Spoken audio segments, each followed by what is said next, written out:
Hello, all, and welcome to another episode of Quiet in the Library. I'm your host, Reggie. We're here to talk about these next two chapters in the Destiny 2 lore book, A Drifter's Gambit.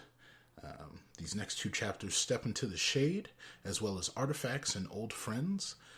Go into more specifically about what Drifter is bringing with him to the places that he's going, and how you're supposed to interact with someone who's not exactly on the up and up. So let's get into it. I want to be clear. I do not trust him. You get the sense he's working to mend that, sure, but the endgame will reveal the truth of his intentions. This con is a long one, friend.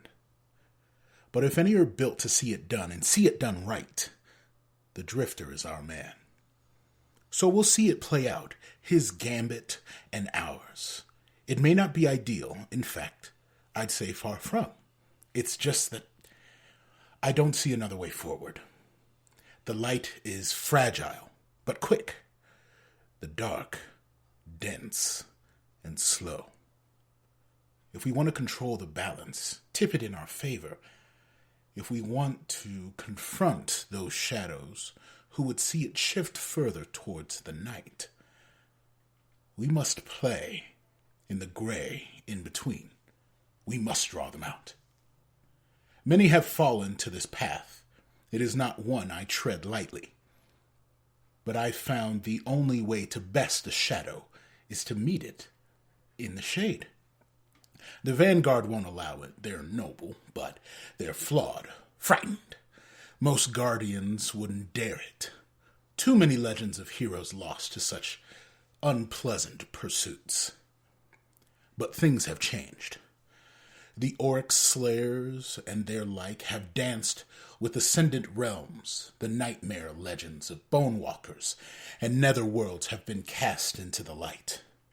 Old fears are now trampled beneath enduring triumph. Now, if ever, is the time to step proud into the unknown and bathe it in our light.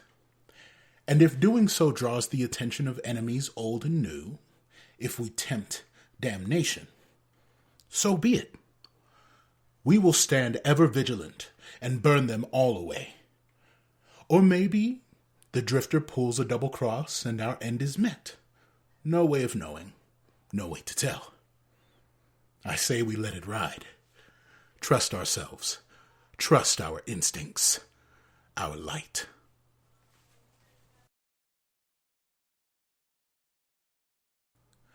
By chance, he and I crossed paths in a neutral setting. Didn't give me his name, just called himself a Drifter. Told him if that's how it was, he could call me pal. He laughed at that, got comfortable. Got all kinds of open about where he'd been, what he was hauling. Even dropped a tip on where an old friend of mine was hiding.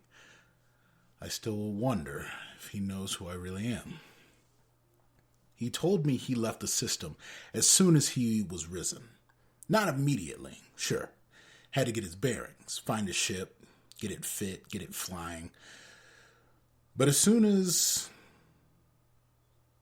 he was good and gone. Drawn to the outer, he says. I can appreciate. He says he's seen the deep side of Jupiter, been to the core mines of Saturn, name drops in old myths no one's heard, the Luxville Crux, the shift chasms below Elios, the fourth tomb of Nezarec, goes on about the idols of Lower Sol, the treasure of Exodus Prime, the solar engine of Dead Star 6. I think he's making most of it up. But he's got relics and etchings. He's got materials not of this system. Odd metals, obsidian flames, thought engines, edible null cakes, and a stuffed something that looked like a rabbit biofused with a cephalopod. He keeps all this stuff to himself. His gets, he calls them. If they're for show, they put on a great one. But to what end? The clutter of oddities he's got shipside ain't nothing compared with what he's hauling. That big black mass of nothing you ain't never seen before. He calls it an artifact, but it's more than just that.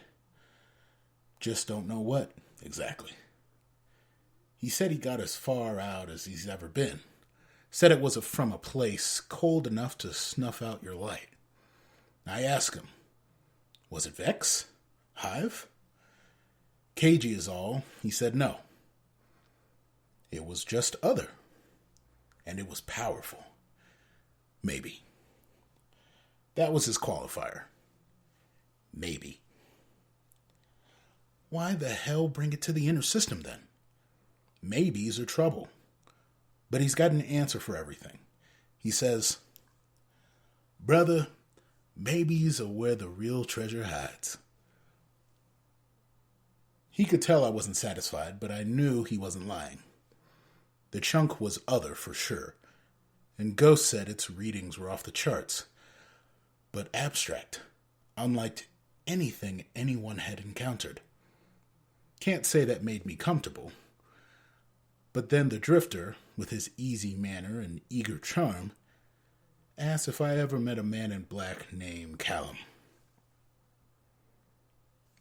He was clearly changing the subject, but he was lucky enough, or smart enough, to pick one I had interest in, and I could respect that. Thanks so much for checking out this newest episode. We appreciate it. Please make sure you follow us on Twitter, on YouTube, listen to it on Spotify, on Apple, wherever you get your information in your podcasts and your music. Please listen to it. Support all of the music that's played in this as well. And that's it. So thanks for listening. This is Reggie, signing off.